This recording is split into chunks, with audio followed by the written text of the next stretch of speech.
Welcome to Sliver and Bite TV, and today we're making Pani Puri.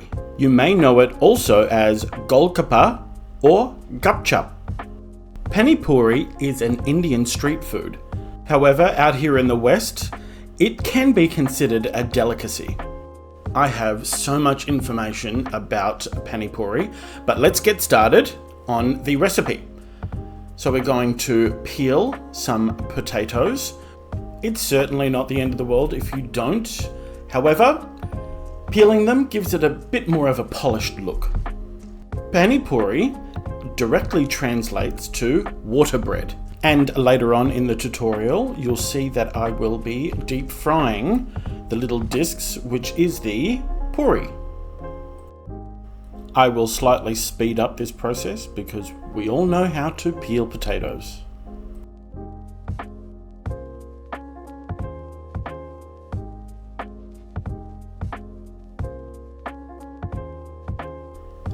Whilst I've been peeling the potatoes, I've been bringing a full pot of water to the boil. Now you can see that I'm cutting them in half. We will be dicing these potatoes into a 1/2 centimetre squared cube. However, at this point, you don't want to cut them into the cubes because you don't want them to retain too much water. So drop your potatoes in, and later on you will do a knife test just to see that you can pierce the potato, and then it'll be ready. Now onto the brown onion.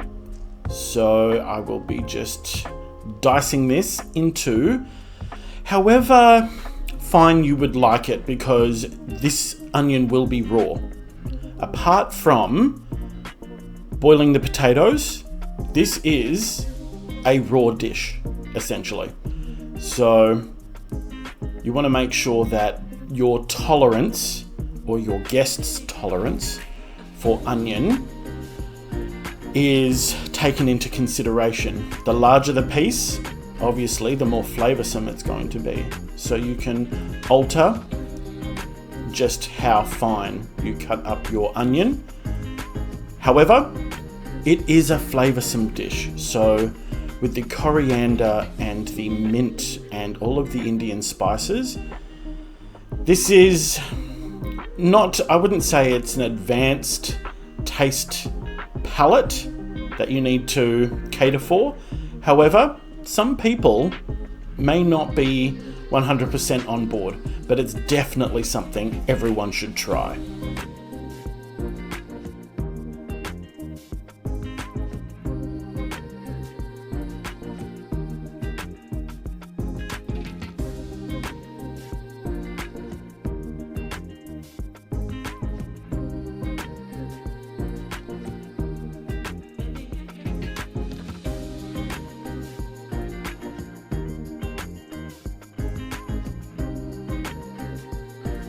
And as you can see here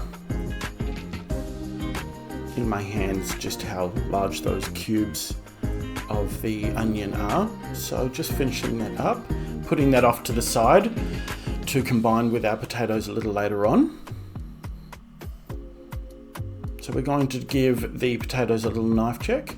And as you can see, it didn't pierce, so it still needs a little longer. But while they're still cooking, I can start on the herbs, and there is quite a bit of it. So we're doing the mint now, and you're looking for just over a cup because you will be using the bulk of the mint and coriander in the water, the pani portion of this recipe. However, we do take a couple of tablespoons and we mix that in with the onion and the potato.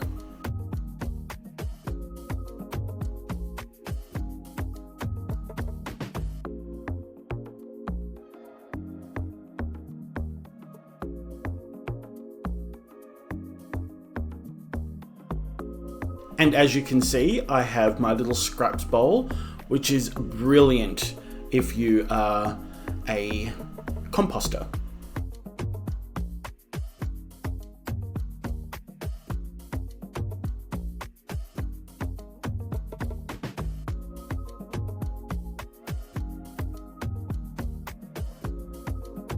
As you can see, I've got my scale out because I do want to double check that I have the correct amount of mint. You could be directly weighing the herbs as you pick them. However, at a second thought, it's fine to do it this way as well.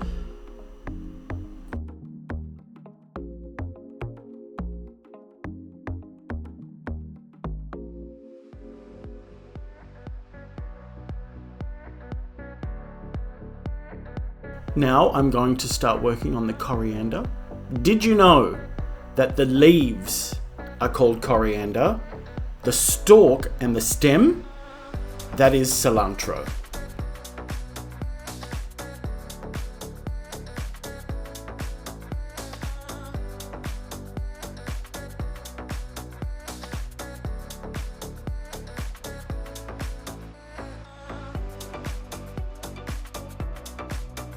And also going to speed this up for you.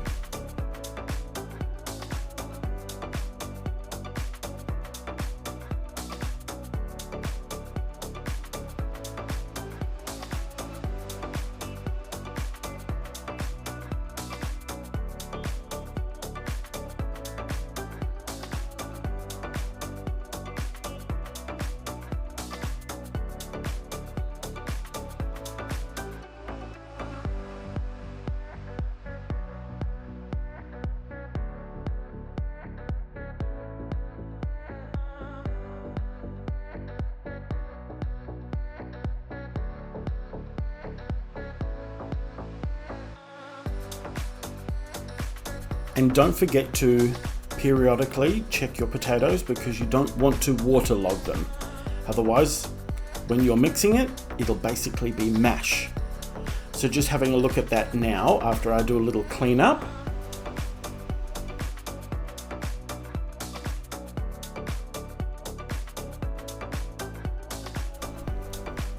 And as you can see, it slides right through.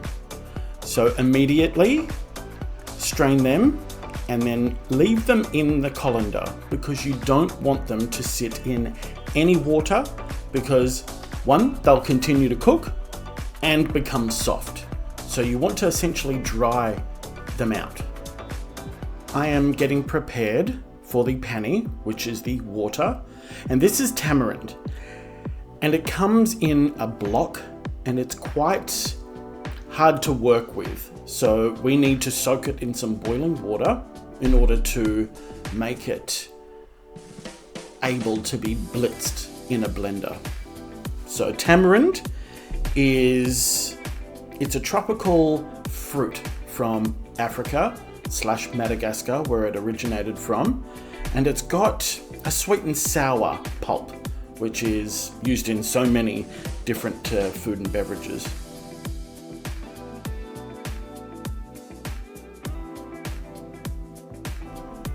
So we'll make sure that we have that fully submerged, sitting off to the side just to loosen up.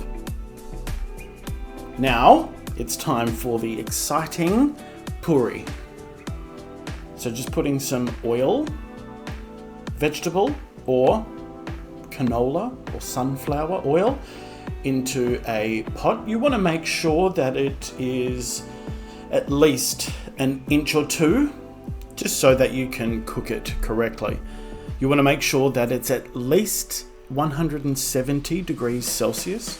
So using a thermometer to double check this, and you will need to fluctuate the heat as you go because it will start to get over 220 and we don't want to burn our puri.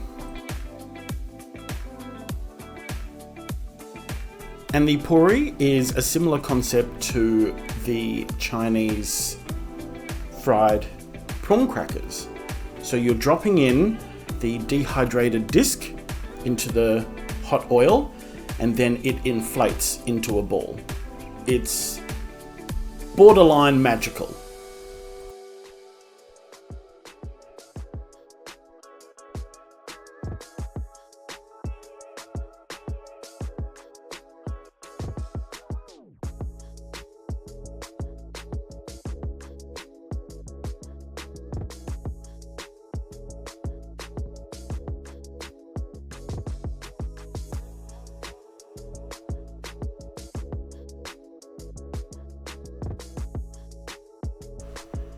they can be quite temperamental. You'll see that I am moving the oil and trying not to touch the actual balloon, because when it is inflating and it's a soft, vulnerable balloon, you can pierce it, and then once you take it out of the oil, it deflates. So you want to either gently blow on it or just move the oil so that it flips over, because if it's touching the edge of the pot, it won't flip over and cook the other side.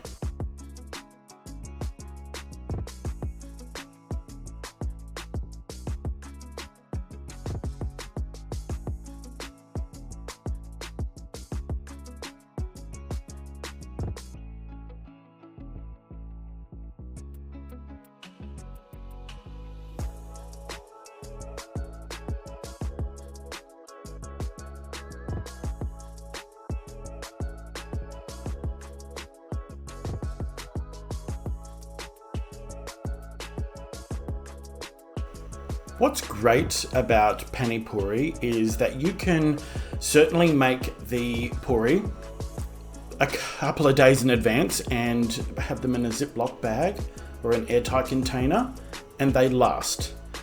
And then you'll see that the potato mixture also lasts. So this is a great dish to make on a Thursday, Friday. Then you've got a little snack throughout your weekend.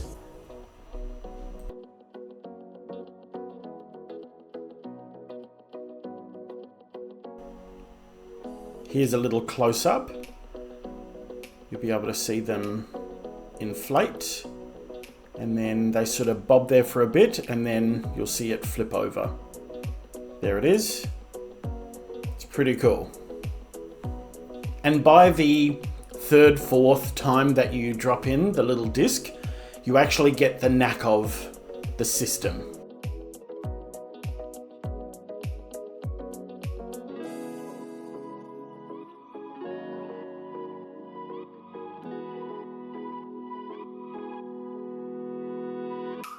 So I have them directly going into my serving basket, which I had a cloth napkin underneath it. But just to soak up what little oil I had, I put some paper towel down, and you saw me trying to slip that out like some magic trick. Now we're going to get ready to complete the rest of the potato filling. So those potatoes now should be nice and cool, and we're going to start dicing them up. So again, it's up to you how large you make it. However, you'll see later on when you are tapping the puri that the opening of it won't be that large. So you want to make sure that the size of the potato will fit through the little hole.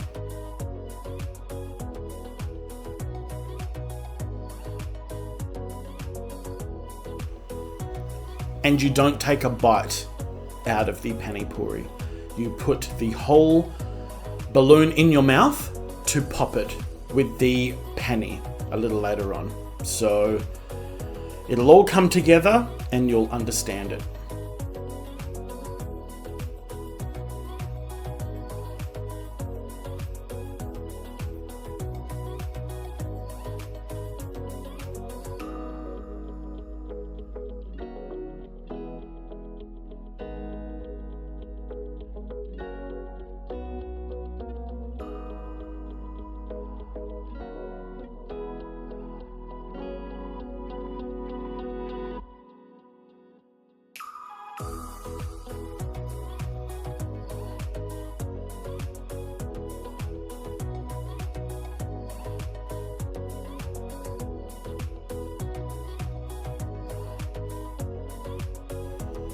Just skipped ahead.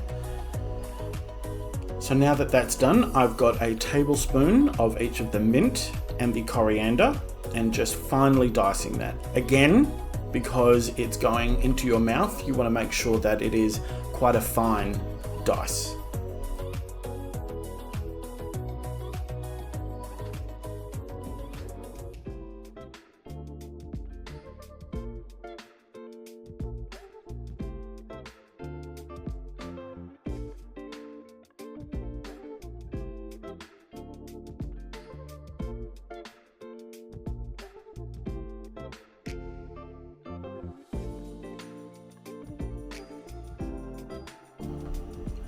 And then that's into the potatoes.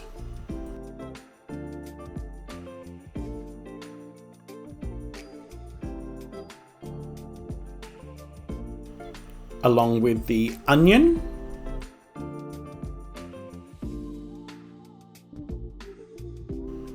And now the spices, the chaat masala, roasted cumin, chili powder, gives it a nice kick, salt, and then we're going to mix that well. Not too vigorously. You want to make sure you're keeping the potato in its chunks. You don't want to mash it.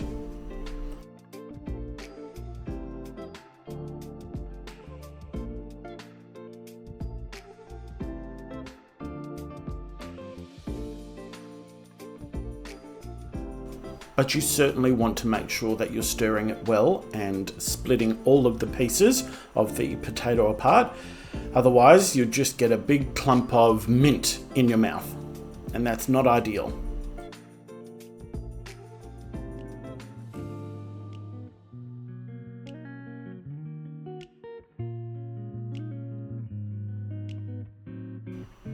And once that's mixed well, you can cover that and put it into the refrigerator. Now it's time to blend together our pani, which is the water. So putting in the cup of mint, followed by the cup of coriander,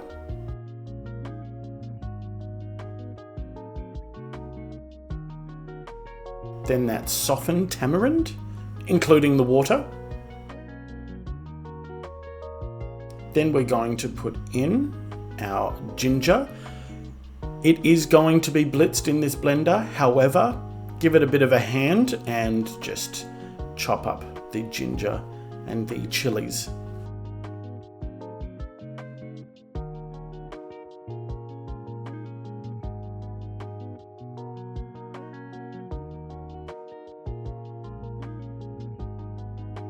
Depending on how hot you would like your Pani Puri, you can adjust how many chillies you put in.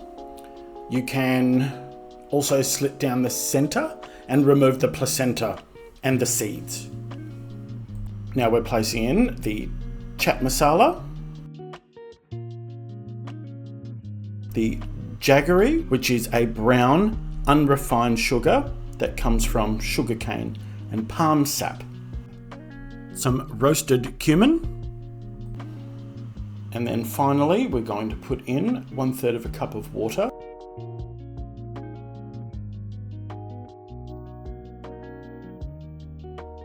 You may need to add a little more depending on what blender or food processor you're using. And then turn on and blitz. We don't want to completely obliterate all of the ingredients. We just want to make sure that they are well mixed and the ginger is completely blended. You do want the look of the specks of the green and not a complete paste.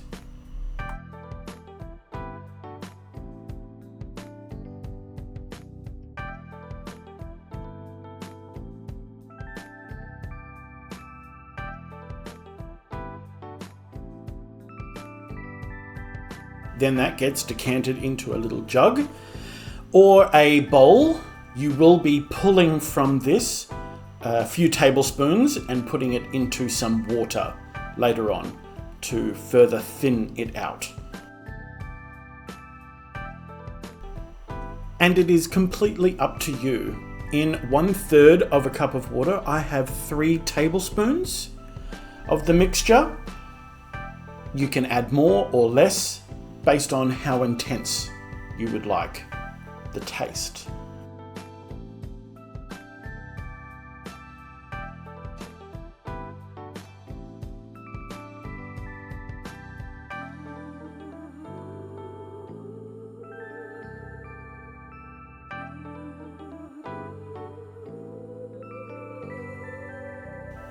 And just putting in some boondi, which is made from fried chickpea flour. Provides a little bit of texture.